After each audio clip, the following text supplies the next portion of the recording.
Good morning, it's James. I do hope and pray this message finds you and your loved ones peaceful, thriving, and well. I am very grateful to see you this morning. Thank you for showing up. Thank you for your time, and thank you for your energy. You know, there is no question over these last few years, we have seen a lot of our days feel like they just kind of blended in. It was all too easy, right, to fall asleep at the wheel of our day because whether we were staying home, whether we were quarantining, whether we were not being able to be out in the world the way we like to, the way we're accustomed to, many of us just fell into this trance.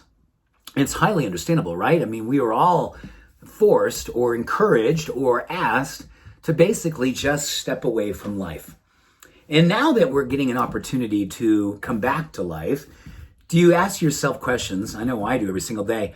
What would it mean if I was to come back to life in a way that was consistent with my purpose, my passion, my fulfillment, my meaning? And as I wrote down here, every day was going to be the best day of my life. Now, I know that may sound like a lofty goal, but I want to speak to this directly because I think many of us over these last few years, we saw how our life could easily find itself into kind of a blur, right? We weren't fully connected to the present moment. We were in future fear, past regret. We were looking around our life. We were wondering, what's next? What do we do? And I think even though the pandemic is somewhat in another place for us today, and we're getting opportunity to kind of reassess what it means to be coming out, there's still a whole bunch of stuff happening in the world that still puts us in a place where we're asking ourselves, what can I do to ensure that my day has meaning?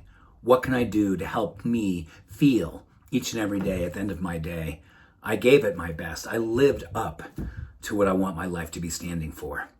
So I want to share a statistic with you. How do you decrease the mortality of your day? Now, just let that sink in. How do you decrease the mortality of your day or the death of your day? And it's very interesting. There's a study that came out that actually spoke to how we can decrease the mortality of our day by 49%. Literally, right out of the gate, we can actually help our day to be alive with purpose and meaning and fulfillment and satisfaction by 50% by doing one thing. And this is all about the foundation of fabulous, according to this researcher, who talked about how it is that first thing in the morning, all of us are met with several choices, many of which are by the default mode network. You probably have been reading more about that. It's just kind of like the automatic pilot. We get up, we don't even think about what we're going to do. We just kind of step into what we've always done, grabbing our phone, listening to media, watching social media stuff, whatever the case may be. And all of a sudden, an hour, 2 hours, 3 hours have gone by, and we haven't been fully connected to our life. In fact, we've been future fear, past regret, just nowhere other than where we should be, which is connecting deeply to what it is that we want our life to be out picturing, how we want our life to feel and look, how our character is on the line every single morning.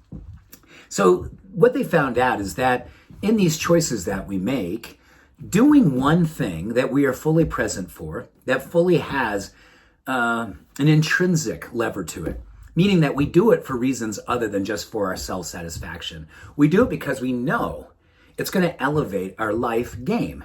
So when we actually step out into the world, we have that greater vitality, that energy, that special something, right? When people see you, they go, oh my gosh, I just love being around her.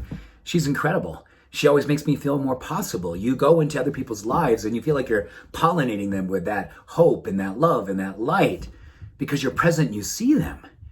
It all starts first thing in the morning upon waking.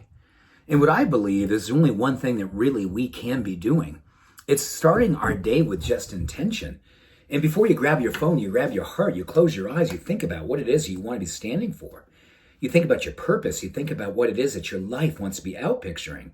And you hold a vision for it, you have a mantra, you have a prayer.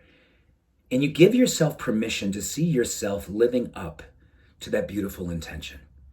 Because that happens neurochemically, you move out of default mode network, the network of automatic pilot, and you elevate yourself as something divergent.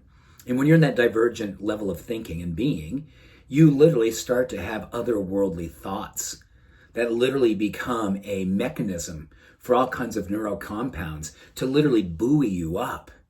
So you literally leave that space from a space of grace and you go out into the world and you are that person, you are that presence, you are that catalyst. You are the version of you love to be.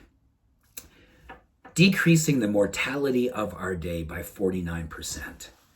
All done by doing one thing, just a few minutes every single morning, setting the intention and putting our attention on that intention, and then going out in the world and being a change agent, being someone who knew at the end of their day, they came alive and they showed it, they lived it, they created it, and then they circulated it.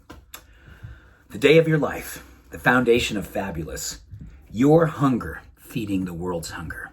And don't you just know right now the world is hungry to see possibilities in you and as you. Much love, every blessing. Have a beautiful day.